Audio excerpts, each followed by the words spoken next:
Hi guys, welcome to my video.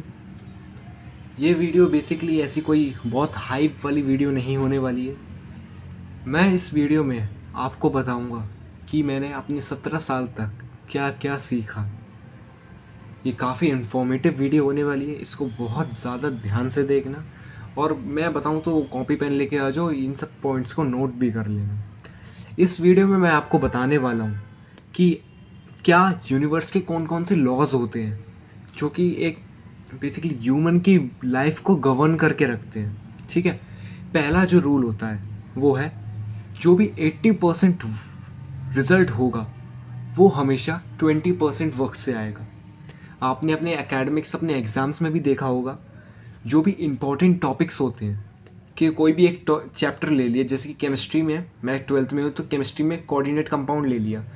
तो coordinate compound में basically क्या होता है, उसमें क्रिस्टल फील्ड थ्योरी, ये सब चैप्टर्स हैं। अगर आप पास आउट हैं तो आप जानते होंगे, अगर नहीं हैं तो भी कोई बात नहीं। क्रिस्टल फील्ड थ्योरी और वैलेंस बॉन्ड थ्योरी नाम के कोई चैप्टर्स, वो टॉपिक्स होते हैं चैप्टर के अंदर, कोऑर्डिनेट कंपाउंड के अंदर। तो वो काफ़ी इंपॉर्टेंट टॉपिक्स होते हैं। मतलब समझ लीजिए कि वो 80% ऑफ द सिलेबस कवर कर लेते हैं उस चैप्टर का। समझ रहे हैं आप? इसका मतलब क्या है कि जो भी आप 20% पढ़ाई करेंगे या 20% कोई भी वर्क करेंगे, वो आपको 80% रिजल्ट्स देगा। दूसरा जो लॉ है वो है लॉ ऑफ फेमिलैरिटी।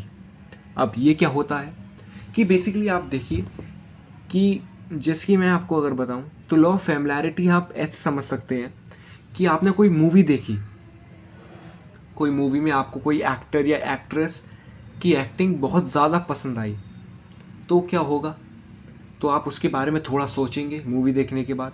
थोड़ा मूवी देखने के बाद जब आप सोचेंगे तो आपको वो कैरेक्टर या कह लो वो एक्टर या एक्ट्रेस पसंद आने लग जाएगी। As you can say that आपको क्रश सा हो जाएगा उस पर। तो यही होता है law of familiarity. Law of familiarity क्या कहता है? लॉ ऑफ फेमिलैरिटी ये कहता है कि आप किसी भी चीज़ को अगर बार बार अपने दिमाग में चलाएंगे, बार बार किसी भी चीज़ को, किसी भी पर्सन को या किसी भी गोल को बार बार आप अगर सोचते रहेंगे, तो वो आप उसकी तरफ बेसिकली अट्रैक्ट हो जाएंगे। समझ में आ रही है? आप उसकी तरफ अट्रैक्ट हो जाएंगे काफ़ी ज़्यादा, आपको वो चीज़ बहुत ज़्यादा पसंद आने लग जाएगी। ठीक है। दूसरा और काफ़ी इम्पॉर्टेंट लॉ, जो कि मोस्ट प्रेशियस लॉ है, वो है मर्फीज़ लॉ। मर्फीज़ लॉ क्या कहता है? मर्फीज़ लॉ ये कहता है कि जिस चीज़ से आप सबसे ज़्यादा डरते हैं, उस चीज़ के होने की पॉसिबिलिटी काफ़ी ज़्यादा बढ़ जाती है। ठीक है, ये चीज़ बेसिकली अगर मैं बताऊँ, मैंने अपने एक्सपीरियंस से भी देखा है कि जिस चीज़ से मैं सबसे ज़्यादा डरता था, उस चीज़ के होने की पॉसिबिलिटी सबसे ज़्यादा हो गई थी। अंडरस्टैंडिंग? तो ये होता है मर्फीज़ लॉ। इसको आप समझें, काफ़ी बेहतर है, काफ़ी बढ़िया बात है अगर आप समझेंगे, क्योंकि ये आपको एक नया नज़रिया देगा मर्फीज़ लॉ ज़िंदगी को देखने का, कि ज़िंदगी को आपको हमेशा पॉजिटिव वे में देखना है। किसी भी चीज़ को नेगेटिव वे में लेकर उसको बार बार सोच सोच के उसके बारे में डर डर के अगर आप रहेंगे तो डेफिनेटली आपके साथ वो चीज़ होने के चांसेस बढ़ जाएंगे, डेफिनेटली। जो चौथा चीज़ है वो काफ़ी मज़ेदार चीज़ है, और वो चीज़ है लॉ ऑफ कंपाउंडिंग। इस चीज़ के बारे में आपने भी सुना होगा। कैसे?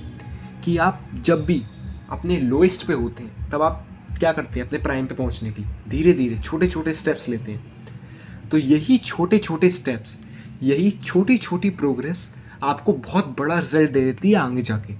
इसे हम लॉ ऑफ कंपाउंडिंग कहते हैं। आपने अगर या लाइक सम ऑफ मनी के बारे में भी अगर सुना होगा, तो इसमें भी ये होता है कंपाउंड इंटरेस्ट, कि पहले तो लगेगा क्या, पहले लगेगा कि बहुत कम मिल रहा है, प्रोग्रेस बहुत कम हो रही है, लेकिन बाद में जाके आपको पता चलेगा कि ये थोड़ी प्रोग्रेस एकदम ऐसा स्लोप बना के चली गई। कैसे कि आप, ये आपका ग्राफ था, यहाँ पे आपकी मेहनत थी, यहाँ पे आपका टाइम था, यहाँ से आप ज़ीरो पे थे।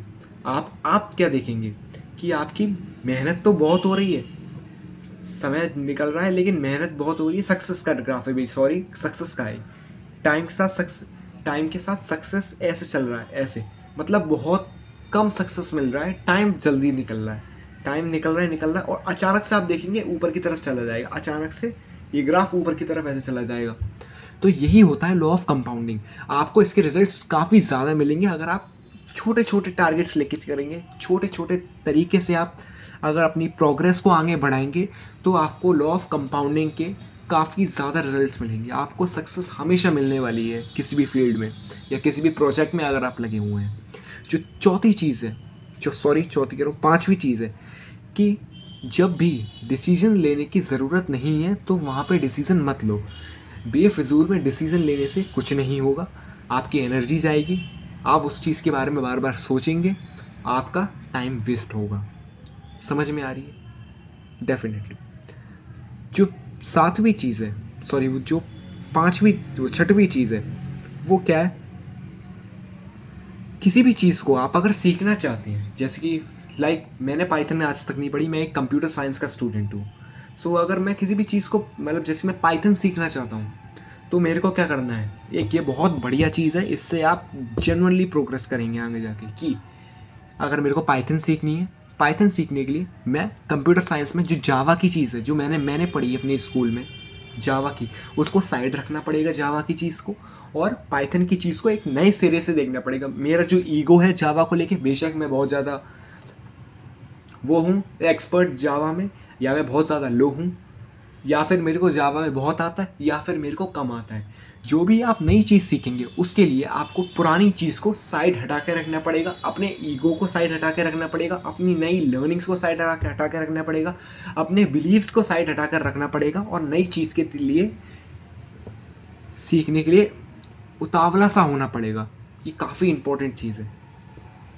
जो अब आखिरी चीज़ आती है वो क्या है, वो काफ़ी बढ़िया चीज़ है। ये चीज़ मैंने भी पर्सनली ट्राई करी है, जिससे कि मेरे को अपनी ज़िंदगी में काफ़ी हेल्प मिली है। अब वो क्या है कि जैसे कि आपकी कोई प्रॉब्लम है, आपको उस चीज़ का सॉल्यूशन नहीं मिल रहा है, तो आपको कुछ भी नहीं करना। आपको क्या करना है, वो प्रॉब्लम एक पेपर पे लिखो। उस प्रॉब्लम को जब आप पेपर पे लिखोगे तो आप देखोगे ठीक है, ये है मेरी प्रॉब्लम जो कि मेरे से सॉल्व नहीं हो रही। अब उस प्रॉब्लम पे आप सोचिए उसके कितने वेज हो सकते हैं उस चीज़ को सॉल्व करने के लिए, ठीक है ना। जैसे कि आप क्या है, मुझे अपनी इंक्रीमेंट करना है, मुझे बेसिकली स्विच करना है किसी और कंपनी में, तो आप वो चीज़ लिखिए, मुझे स्विच करना है किसी और कंपनी में। उसके बाद आप अपनी, जैसे आपकी रिसर्च है वैसी रिसर्च चलाइए अपनी, कि कौन कौन सी कंपनियां हैं जिनकी वैकेंसी खाली है, कौन कौन सी है। ये मैं जॉब वालों के लिए बता रहा हूँ। अगर आप बेसिकली कॉलेज वाले हैं, आपको अपनी स्किल सीखनी है कुछ, लेकिन आपको समझ में नहीं आ रहा, बहुत ज़्यादा फ्रस्ट्रेटेड से हो चुके हैं कि क्या, कहाँ से शुरू करें, क्या सीखें, कैसे सीखें, तो उसके लिए आपको कुछ भी नहीं करना। उसके लिए आपको सबसे पहले लिखो, मुझे एक नई स्किल सीखनी है जो कि मेरे आगे जाके फ्यूचर में मुझे ज़्यादा अर्निंग कमा कर देगी। ठीक है, वो एक पेपर पे लिख देनी है बढ़िया तरीके से। अब उस पेपर को बेसिकली 4 हिस्सों में बांट दो। 4 हिस्सों में वो पेपर को बांट दो, एक एक करके लिखो 4 चीज़ें, बस 4 चीज़ें कि कैसे मैं इस चीज़ को कर सकता हूँ सॉल्व, कि मुझे स्किल सीखनी है तो कौन कौन सी स्किल ऐसी हैं जो कि मेरे लिए ज़्यादा वर्थ इट बैठेंगी। ठीक है, उन स्किल्स को लिखो पेपर पे, आपको आंसर मिल जाएगा। अगर एकेडमिकली है, किसी चीज़ का सॉल्यूशन नहीं मिल रहा आपको, आप थोड़ी अपने एडिक्शंस में, अपने डिस्ट्रैक्शंस में, अपने प्राइम में वापस लौटना चाहते हो, एक कमबैक करना चाहते हो, उसके लिए पेपर पे लिखो कि मुझे करना है, आधा सॉल्यूशन आपको वहीं मिल जाएगा। मतलब इसकी समरी बता देता हूँ मैं, कुछ नहीं करना, कोई भी आपकी प्रॉब्लम है उसको पेपर पे लिख दो, उसको पेपर पे लिख दो। जब आप उस चीज़ को पेपर पे लिख दोगे, आपकी प्रॉब्लम वो आधी सॉल्व हो जाएगी। समझ में आई मेरी बात? उम्मीद करता हूँ आपको बढ़िया लगा होगा ये सेशन।